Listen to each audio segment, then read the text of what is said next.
आजकल देश में साइबर अपराधी लोगों को ठगने के लिए नया तरीका अपना रहे हैं। इन ठगी का मुख्य गिरोह अक्सर विदेशों में बैठा होता है, जैसे लाओस या दूसरे देशों में। भारत में उनके कुछ साथी होते हैं जो उनके लिए काम करते हैं। ये गुर्गे बैंक खाते उपलब्ध कराते हैं, लोगों के खाते खरीदते बेचते हैं और कभी कभी बैंकों के कर्मचारी भी इसमें शामिल हो जाते हैं। ठग पहले लोगों को कॉल, मैसेज या ऑनलाइन तरीके से धोखा देते हैं और उनसे पैसे ट्रांसफर करवा लेते हैं। इसके बाद ठगी की रकम इन बैंक खातों में जमा करवाई जाती है और फिर अलग अलग तरीकों से वो पैसा विदेश में बैठे मुख्य अपराधियों तक पहुंचा दिया जाता है। इस तरह पूरा गिरोह मिलकर लोगों को ठगता है। पुलिस अक्सर भारत में रहने वाले उन लोगों को पकड़ लेती है जो ठगों की मदद करते हैं, जैसे बैंक खाता उपलब्ध कराने वाले या अपने खाते इस्तेमाल करने देने वाले लोगों को। लेकिन असली मास्टरमाइंड विदेश में बैठे होते हैं, इसीलिए पुलिस उन तक आसानी से नहीं पहुंच पाती।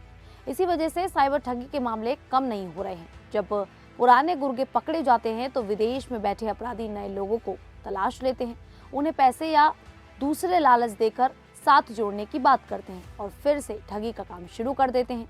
इस तरह ये गिरोह लगातार लोगों को निशाना बनाता रहता है। अब दिल्ली पुलिस ने साइबर ठगी पर सख्ती करने का फैसला किया है। जैसे ड्रग्स तस्करों के खिलाफ कार्रवाई होती है, वैसे ही अब साइबर अपराधियों की संपत्तियों पर भी कार्रवाई की जाएगी। गृह मंत्रालय के निर्देश पर दिल्ली पुलिस ने इन अपराधियों की फाइनेंशियल जांच शुरू कर दी है। यानी कि ये पता लगाया जाएगा कि ठगी के पैसों से उन्होंने क्या क्या खरीदा है, जैसे घर, जमीन, गाड़ी या अन्य संपत्ति।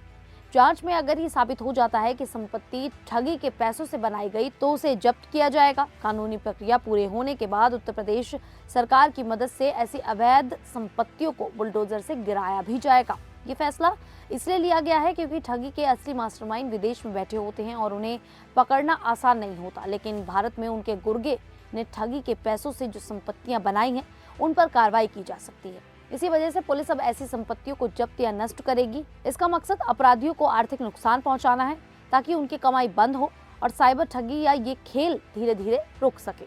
हाल ही में दिल्ली पुलिस की क्राइम ब्रांच ने इस तरह की कार्रवाई शुरू की है। एसीपी अनिल शर्मा की टीम ने एक मामले में 2 लोगों को गिरफ्तार किया है। इस केस में ठगों ने एक इंजीनियर की बुजुर्ग मां को 2 महीने तक डिजिटल अरेस्ट का डर दिखाकर करीब 40 लाख रुपए ठग लिए थे। गिरफ्तार किए गए आरोपियों के नाम अनीश सिंह और मणि सिंह हैं। दोनों उत्तर प्रदेश के खुर्जा के रहने वाले हैं। जांच में पता चला कि ये पहले 1 साल से लाओस में बैठे एक विदेशी साइबर ठग गिरोह के लिए काम कर रहे थे। ये दोनों लोगों को डराकर उनसे पैसे ट्रांसफर करवाते थे। ठगी की रकम पहले अपने बैंक खातों में लेते थे और फिर उसे अलग अलग तरीकों से विदेश भेज देते थे। जांच में सामने आया कि इस गिरोह ने देश में करीब 190 लोगों को अपना शिकार बनाया और उनसे लगभग 100 करोड़ रुपए की ठगी की। इन सभी मामलों की शिकायतें नेशनल क्राइम रिपोर्टिंग पोर्टल पर दर्ज हैं। अनीश और मणि सिंह ठगी के पैसों को निकालने और विदेश भेजने के लिए 3 तरीके इस्तेमाल करते थे। कुछ पैसे चेक से तुरंत निकाल लेते थे, कुछ एटीएम से निकालकर आगे भेज देते थे और कुछ रकम को डिजिटल एनएफटी में बदल देते थे। पुलिस को शक है कि इन लोगों ने कमीशन के तौर पर लाखों करोड़ों रुपए कमाए हैं और उसी पैसे से बड़ी बड़ी संपत्तियां बनाई हैं। इसीलिए अब इनके खिलाफ वित्तीय जांच की जा रही है, उनकी संपत्तियों की पहचान की जा रही है, जिसके बाद उन्हें जब्त किया जाएगा और जरूरत पड़ने पर बुलडोजर की कार्रवाई भी की जाएगी।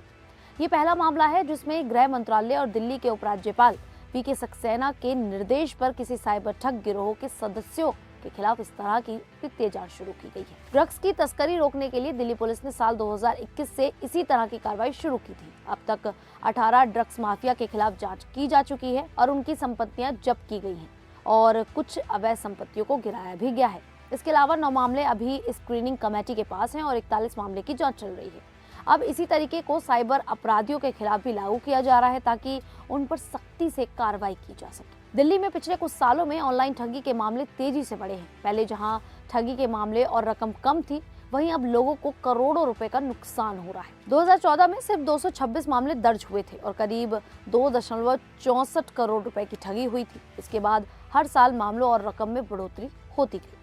2019 में ठगी की रकम 26 करोड़ से ज्यादा पहुंच गई। 2020 में ये बढ़कर 35 करोड़ हो गई और 2021 में 91 करोड़ से ज्यादा हो गई। इसके बाद ठगी की रकम तेजी से बढ़ने लगी। 2022 में करीब 231 करोड़ रुपए की ठगी हुई। 2023 में ये रकम 183 करोड़ रही, लेकिन 2024 में सबसे ज्यादा करीब 817 करोड़ रुपए की ठगी दर्ज की गई, जो अब तक की सबसे बड़ी रकम है।